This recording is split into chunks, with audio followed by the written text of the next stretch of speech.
महागणपतिं मनसा स्मरामि महागणपतिं మనసా స్మరామి.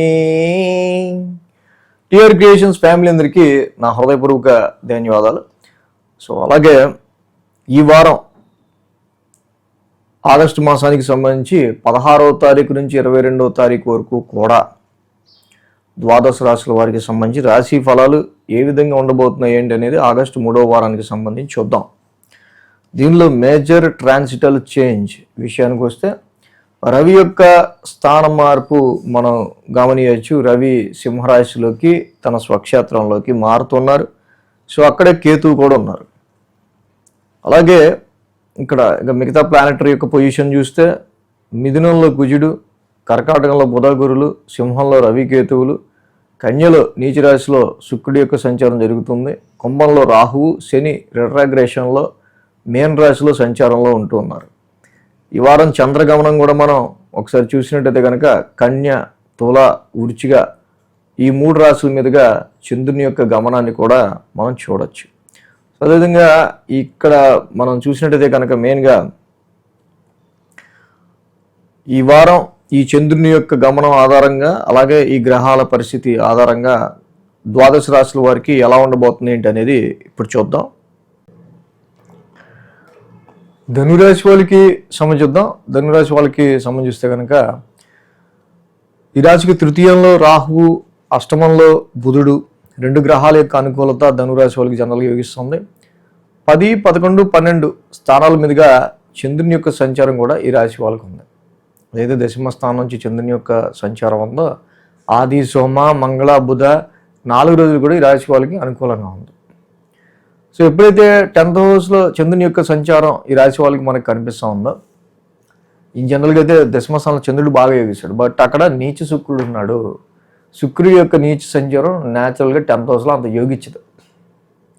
సో ప్రొఫెషనల్గా ముందుకెళ్లే విషయాల్లో చాలా వరకు కూడా ఆది సోమవారాల్లో అంత అనుకూలమైన పరిస్థితులు తక్కువ ఉన్నాయి. ఎందుకంటే బుధ, శుక్ర, కుజులింటి మీదుగా చంద్రుని యొక్క గమనం ఉండటం, ఆయన గోచారం ఉండటం. బుధుడు శత్రుక్షేత్రంలో ఉన్నాడు, శుక్రుడు నీచిలో ఉన్నాడు, కుజుడు శత్రుక్షేత్రంలో ఉన్నాడు. సో ఈ వారం అంతా కూడా కొంచెం మన అపోజిషన్ని ఫేస్ చేసుకుంటూ వెళ్తే ఎలా ఉంటుందో అలాంటి సిచ్యువేషన్స్ మనకు కనిపిస్తున్నాయి.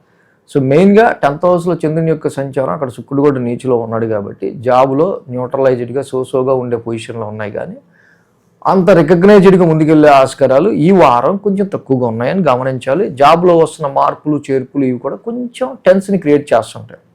మంగళ, బుధవారాలు చూస్తే లాభస్థానంలో చంద్రుని యొక్క సంచారం. లాభస్థానంలో ఈ రాశికి ఎప్పుడైతే చంద్రుని యొక్క సంచారం ఉందో అలాగే ఆ రాశి శుక్రుడు కూడా నీచిలో ఉన్నాడు. శుక్రుడు నీచిలో ఉండడం కాకుండా ఆ శుక్రుడిని శని చూస్తున్నాడు, ఇక్కడ కుజుడు చూస్తున్నాడు. సో శుక్రుడి మీద చాలా వరకు ఆ నీచిలో ఉండగా ఈ యొక్క ఆస్పెక్ట్స్ ఎక్కువ ఉన్నాయి కాబట్టి ఈ రాశి వాళ్ళకి సంబంధించి ఇన్ జనరల్గా హెల్త్ పాయింట్ ఆఫ్ వ్యూకి సంబంధించి కానీ ప్రొఫెషనల్గా మీరు చేసే పని హెల్త్కి సహకరించకపోవడం కానీ ఇలాంటి చిన్న చిన్న ఎఫెక్ట్స్ కూడా కనిపిస్తున్నాయి. అలాగే రికగ్నైజేషన్ విషయంలో కూడా మనం ఇందా చెప్పుకున్నట్టు ఈ వారం మీ పని మీరు చక్కగా అలాగే స్మూత్గా చేసుకుంటూ వెళ్ళిపోయామా లేదా, ఎవరితో మాట వాడకుండా, మాట అనిపించుకోకుండా మన వంతుగా అనుకున్నట్టుంటే ఎటువంటి ఇబ్బంది ఉండదు. అలాగే గురు, శుక్ర, శనివారాలు చూస్తే 1000 స్థానంలో చంద్రుని యొక్క సంచారం. ఆరోగ్యానికి సంబంధించి కావచ్చు, కొన్ని విషయాల్లో ఈ రాశి వాళ్ళు కొంచెం ఫైనాన్షియల్గా తీసుకునే డెసిషన్స్ విషయాల్లో కావచ్చు కొంచెం జాగ్రత్తగా ఉండడం అనేది మంచిది. సో కొంచెం టెన్స్ మైండ్ ఉండే ఆస్కారాలు ఈ రాశి వాళ్ళకి కనిపిస్తూ ఉన్నాయి. అన్నెసరీ సమ్ ఎక్స్పెన్సెస్, కొన్ని ఖర్చులు గురు, శుక్ర, శనివారాల్లో కూడా కనిపిస్తూ ఉన్నాయి. ఎందుకంటే అదే రాశి అధిపతి కుజుడు ఈ రాశికి వెళ్ళి 7వ స్థానంలో ఉన్నాడు. సో సేమ్ మళ్ళీ అక్కడ బుధుడింట్లో కుజుడు ఉండడం, మళ్ళీ బుధుడు కూడా అక్కడ 8వ స్థానంలో ఉంటుంటే వ్యాపారానికి కానీ ఉద్యోగానికి కానీ ఈ రెండింటికి కూడా అంత అనుకూలమైన పరిస్థితులు ఇక్కడ మనకి అక్కడున్న గ్రహాలు కానీ ఆ యొక్క రాశ్యాధిపతి వాళ్ళ ట్రాన్సిట్లో కానీ మనకు కనిపిస్తూ ఉంది. కాబట్టి ఇక్కడ గురు, శుక్ర, శనివారాల్లో మనకి స్ట్రెస్, స్ట్రెయిన్ ఎక్కువగా కనిపిస్తూ ఉంది. At the same time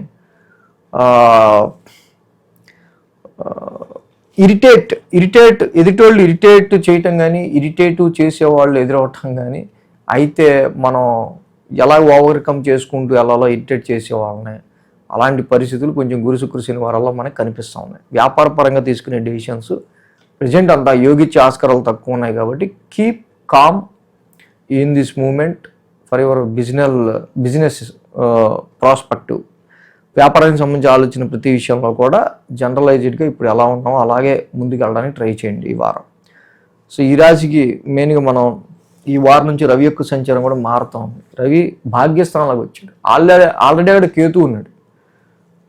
so అన్ఎక్స్పెక్టెడ్గా కానీ అన్ఫోకస్డ్గా కానీ కొన్ని ఖర్చులు కొంచెం ఎక్స్పాండ్ అవుతుండే ఆస్కారాలు రవి వల్ల కూడా మనకు కనిపిస్తూ ఉన్నాయి. కాబట్టి ఫైనాన్షియల్ మేనేజ్మెంట్, వ్యాపారానికి సంబంధించిన విషయాల్లో, ఉద్యోగానికి సంబంధించిన విషయాల్లో కొంచెం స్టెబిలైజ్డ్గా ముందుకెళ్తూ ఉండటమే ఈ వారం అండ్ మనం అపోజిషన్ దాటుకుని ముందుకెళ్ళినట్టు అనిపిస్తూ ఉంటుంది. కాబట్టి సో కామ్గా మన పని మనం చక్కబెట్టుకోవడం ఈ వారం చాలా మంచిది. సో గురుబలం కూడా కొంచెం ఉచ్చులో ఉన్నారు గురుడు, కానీ దేవానాంచ ఋషినాంచ గురుడికి చదువుకోండి. సప్తమ స్థానంలో కుజుడు, వ్యాపారానికి సంబంధించి కానీ మ్యారిటల్ లైఫ్లో కానీ ఇబ్బందులుంటే ధరణీ గర్భ సంభూతం సుబ్రహ్మణ్య స్వామి ఆరాధన చేసుకోండి, చాలా మంచిది. విష్ణు సహస్రనామ పారాయణం వల్ల కూడా ధనురాశి వాళ్ళకి చాలా ఉపయోగం ఉంటుంది. అలాగే మారుతున్న డొమెస్టికల్ కంఫర్ట్స్, గృహపరంగా వస్తున్న ఇబ్బందులు కూడా ఈ రాశి వాళ్ళని కొంచెం ఇరిటేట్ చేస్తుంటాయి. ప్రతి శనివారం శనికి కూడా నీలాంజన సమావాసం చదువుకోవడం మంచిది.